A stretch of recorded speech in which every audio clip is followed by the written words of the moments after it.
Hey guys! So in this video, we are going to start off with a new chapter of class 12th biology, which is sexual reproduction in flowering plants. And I'm starting off with this chapter as the first chapter, which is reproduction in organisms. It's not there in the ready syllabus, but I'm targeting the students of both, like class 12th from the 2021 batch as well as the 21-22 batch, and hence I'm starting with this chapter. But don't worry, I will like take the chapters that I'm leaving out at the end of completing the ready syllabus. So don't worry, okay? And if you guys really want the first chapter to be taken, then just comment down below. I will take it. Don't worry about it. So let's start off with the chapter sexual reproduction in flowering plants. So before understanding anything, let's start by dissecting the name of the chapter, the title of the chapter, and understand what they are trying to tell us. Sexual reproduction.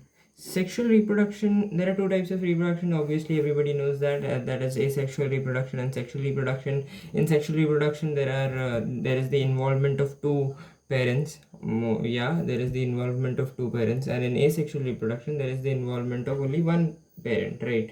So how is sexual reproduction better? That we are going to learn in principles of inheritance, which is chapter 4, I believe. No, 5, I think. And yeah, and molecular basis of inheritance. We'll understand how sexual reproduction is better than asexual reproduction.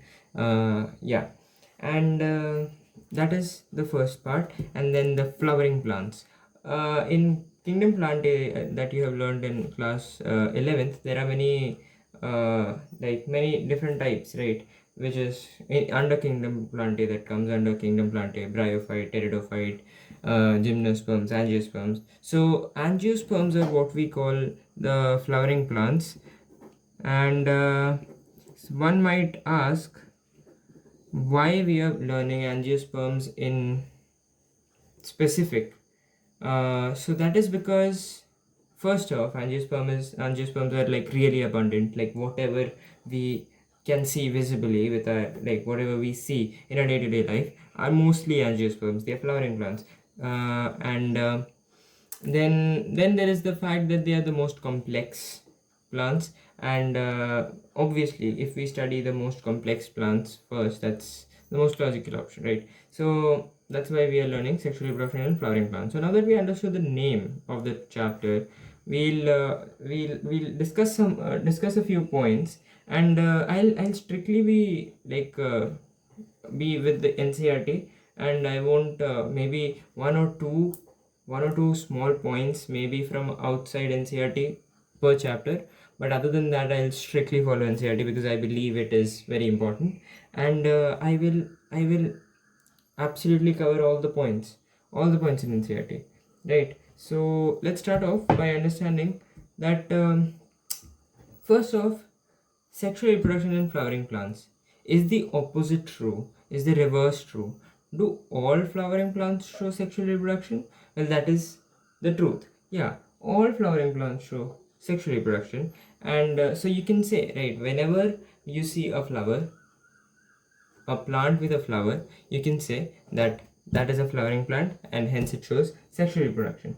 So after that, let's learn about how the whole chapter is studied, like basically what we are going to learn. It's a basic overview of the whole chapter, right? So first off, before that, like the whole sexual reproduction thing is associated to fertilization,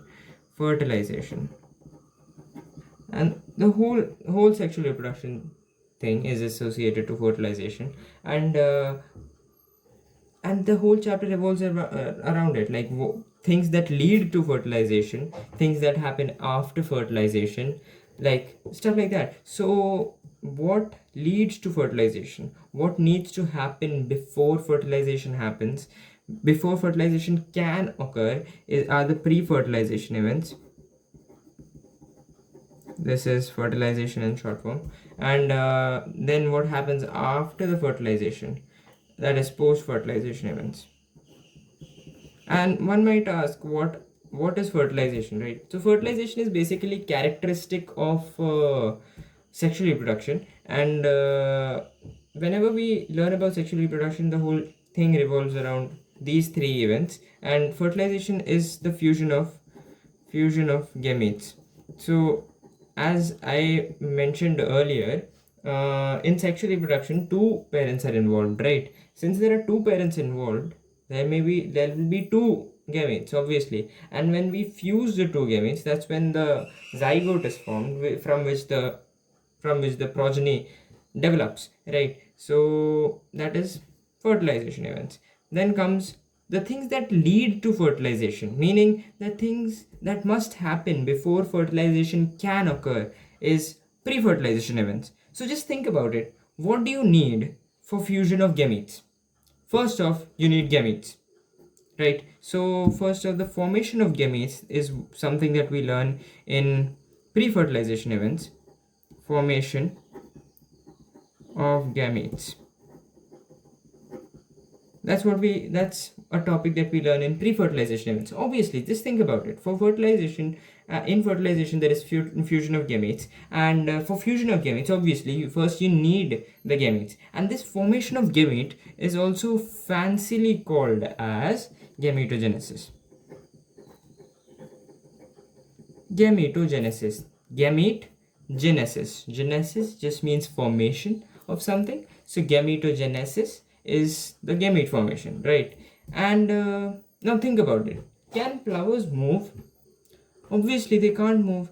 And can, like, my main motto of trying to say that is, at least one of the gametes are usually non-motile, and the other is the motile gamete. In the case of humans, the ovum is the non-motile gamete and the sperm is the motile gamete. So meaning there should be a transfer of the motile gametes to the non-motile gametes, right? And in the case of plants, the female gamete, the egg cell, is non-motile, and the male gamete, which is carried by the pollen grain, like the male gamete is present inside the pollen grain. Yeah, that is a thing. And the transfer of the male gamete, you must have heard, right? There is, the pollen grains are being transferred by the insects. So like there should be a transfer, right? Before fertilization, before the fusion of gametes can happen, there should be a transfer, and that transfer is called pollination. So in pre-fertilization events, we learn about formation of gametes, which is the gametogenesis, and then we learn about pollination, right? In gametogenesis, there is the male gamete genesis, the male gamete formation, which is called microsporogenesis, and then there is the megasporogenesis, which is the female gamete formation, megasporogenesis. So megasporogenesis is the female one, like the formation of female gametes, and then there is the formation of male gametes, which is microsporogenesis, male, right? So pollination, and what is pollination? Pollination is the transfer of basically, if you're essentially talking about, there is the transfer of non-motile gamete to the motile gamete, and usually the motile gamete is the male gamete. In the case of humans, in the case of angiosperms, it's just the male is the motile gamete. The male has the motile gamete. So the transfer of male gamete to female reproductive parts, right? So that's that. And then in fertilization, we learn about, so basically what I'm trying to give you here is a basic overview of the whole chapter, so that what happens is that we understand the whole chapter in a systematic way, right? So we'll learn about pre-fertilization events and then fertilization. So let's just try to understand something, right? So before pre-fertilization events, in pre-fertilization events, we're learning about gametogenesis. So the formation of gametes, where would the formation of gametes happen? Most definitely the formation of gametes will happen in the reproductive parts of the plant. And if we are learning about something that is happening in the reproductive parts of the plant, it is most obvious to learn about the reproductive parts themselves, right? So that also we learn about the flower the flower. We learn about the flower, right? We learn about the structure of a flower. We learn about structure of the flower. We learn about what are the different parts of a flower, and so on. Don't worry about it. This is just a basic overview. I'm trying to make it very obvious why we are learning what we are learning, right? So after that, after the basic overview, I'll take each and every topic in detail. Don't worry about it, okay? So fertilization in plants, we have something called double fertilization and triple fusion. So in plants, this is something that we call double fertilization and triple fusion.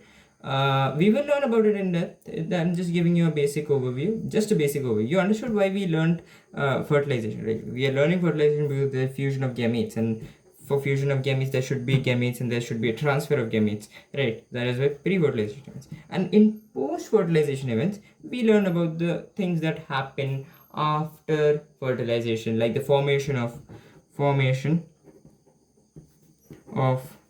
seeds. Yeah, we learn about the formation of seeds, and we learn about the formation of fruits.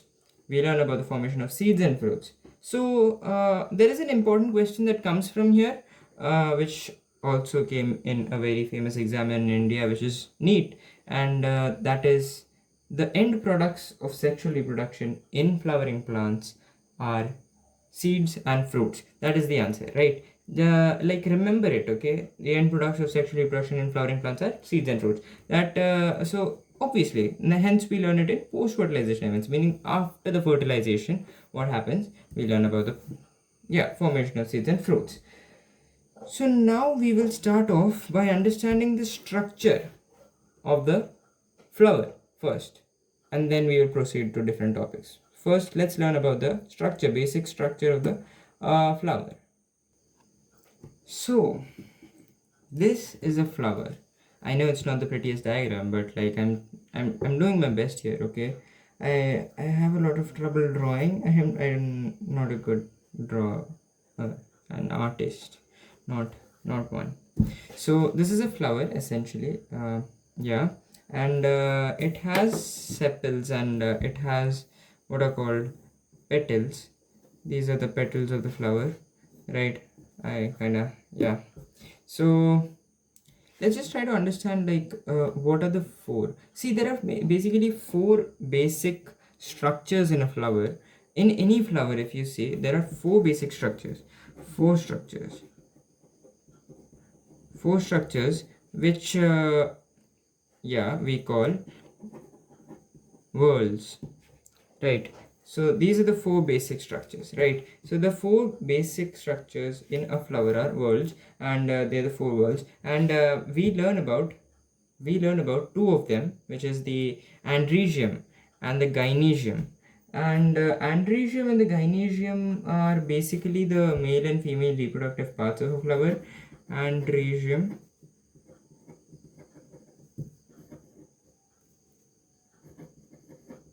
and gynoecium, right? Like, learn how to pronounce it well. Androecium and gynoecium. So androecium, gynoecium. So the four holes, out of the four holes, only two are given in the textbook right now, but I'll tell you the other two as well, which is the calyx and the corolla. Calyx, corolla. So these are the four holes in a flower. And what do you mean by that? Calyx essentially is just the sepal. Corolla is the petal. Androecium, male reproductive parts. And gynoecium, female. Right. So these petals, they are the corolla. And these are the sepals, they are the calyx. So the outermost is the calyx. Obviously, just think about it. When the flower is in the bud form, the sepals are covering the flower, right? So the outermost is the calyx, then comes the corolla, then comes the androecium. This is an anther, and it's called an androecium. This is an anther, this is a filament, and this whole thing is called a stamen, and it's called androecium. It's basically an androecium, right? androecium. So essentially, what is the difference between androecium and gynecium, androecium and stamen? You may ask, right? Why do we call it two different names? That is because a whole, meaning a bunch of these stamens are called androecium. Like in a flower, there will be more than one stamen, right? So a bunch of them are together called androecium, or the female or the male reproductive part, right? So and then there is this part right here, which is the pistil or the carpel, or it's the female reproductive organ. It comprises of the stigma, style, and ovary, and it's essentially called gynecium, right? And you may ask, there's only one, why do we need two names for it? This is literally only one. I mean, that's not true. When we learn about different types of flowers, there'll be more than one. So a bunch or a whole of them will be called gynecium. So we understood what the meaning of the four basic wholes are, and we also understood the types of the structure of the flower, right? We understood the structure of the flower. So next we move on to the second topic, which is the pre-fertilization events. And in the second topic, we will learn about the formation of gametes first. And in that, we will first learn about the microsporogenesis, which is a very important topic. So the microsporogenesis, we'll learn it in a different video, which will be coming very soon. I'll be increasing the speed of video. I'll be like, my speed would be very high, and yeah, microsporogenesis will most definitely come by tomorrow. And till then, just learn how much ever we've learned. And also there may be another chemistry video coming up, so like watch out for that. And that's it for the video right now. Thank you so much for staying so far. Thank you so much for listening. And if you have any comments, any doubts, or any type of way I can improve the video quality, or anything, any suggestions, just comment down below. And yeah, if you like the video, just hit that subscribe button and like maybe. Thank you.